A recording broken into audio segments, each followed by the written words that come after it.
Mr. Speaker, I ask unanimous consent that all members have 5 legislative days in which to revise and extend their remarks and include extraneous material on the subject of my special order. Without objection, so ordered. Mr. Speaker, it's an honor for me to rise tonight to recognize a great friend and a great public servant and a great chancellor at Texas Tech University. When Chancellor Hance was first appointed to be the 3rd chancellor of Texas Tech University, his motto was "Dream no little dreams." And I think this is a perfect motto for the chancellor to use because that's really expresses the way he has lived his life. Ken Hance was born to Raymond and Burrell Cole Hance on November 14th, 1942 in the great city of Dimmitt, Texas, which is in my congressional district, a town known for grit and determination, which clearly was passed along to Hance. He enrolled in Texas Tech University in 1961 and joined the fraternity Delta Tau Delta, where he often mentioned that he became friends with a guy named John Dorchendorf, which later became a guy by the name of John Denver. Now, I think sometimes Ken Hance claims that he helped John Denver with some of his material, but we've not been able to actually verify that.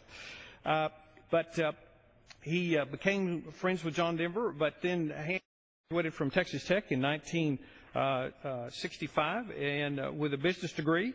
And despite his better judgment, he entered law school at the University of Texas, and while he was at that school, they named him president of the Student Bar Association, and of course, in the true Red Raider spirit.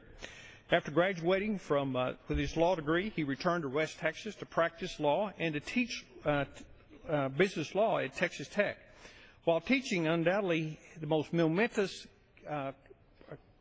meeting in his career was when he had this student by the name of Randy Neugebauer in his business law class. Now, what's kind of unique about that, in that class, Professor Hance and student Randy Neugebauer, and little did either one of us know that both of us would go on to be congressmen for the 19th District of Texas. In 1974, Ken Hance decided to run for the Texas Senate and won in that West Texas seat. He served in the Senate from 1974 through 1978 when he decided to run for Congress for the 19th Congressional District. Interestingly enough, in that race, he defeated a young man from Midland, Texas by the name of George W. Bush. Many of us know became the future president of the United States. And one of the things that President Bush would occasionally say is that Mr. Hance and I accomplished something he was not able to accomplish, and that was to be elected to Congress. But then he would smile and say, "But I guess it worked out," and worked out indeed. While serving in the House of Representatives from 1979 to 1985, he was known for his conservative voting record and was a member of the Boll Weevil Conservatives. Then Congressman Hance became one of President Reagan's closest allies when he was working on his 1981 tax package. In 1984, Hance decided to run for the Senate in Texas, a seat that ultimately was won by Phil Gramm. In 1987, Texas Governor Bill Clements appointed Hance to a vacancy on the Texas Railroad Commission, and upon doing so, he became the first Republican to ever serve on the Railroad Commission in Texas.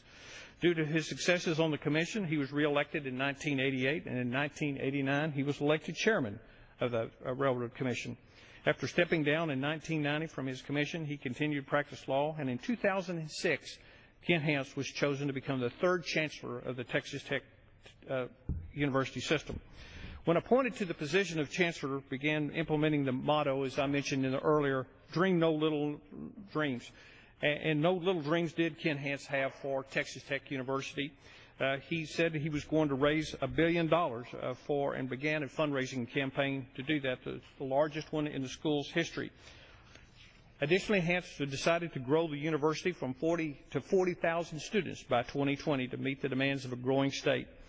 Not only has his fundraising campaign exceeded the $1 billion mark, but under his leadership, Chancellor Hance has grown the university system by doubled it by adding Angelo State and the Texas Tech University Health Sciences Center at El Paso. Texas Tech University, the flagship institution of the Texas Tech system, has also increased in the number of degrees by 46% between 2006 and 2012 and added a chapter of the prestigious Phi Beta Kappa to the campus. Altogether, it's quite easy to see why in 1985, even though Ken Hance had not accomplished all of these, that people recognized early his talents and named him distinguished alumni of Texas Tech.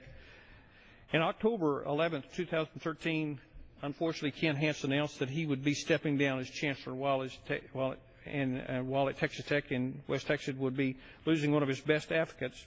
We're extremely grateful for the services that he offered as he served as and will continue to serve as Chairman Emeritus. Future students of Texas Tech will also benefit from his decisions to continue teaching his seminar classes on leadership. Before handing over the floor to some of my colleagues that would like to say some things about Chancellor Hance, I wanted to read a quick quote from President George W. Bush. Upon his announcement for retirement, George Bush was quoted saying, "Texas Tech was fortunate to have Kent in a leadership position. He loves the Red Raider, and he leaves behind a better university, and I wish all my best to my friend."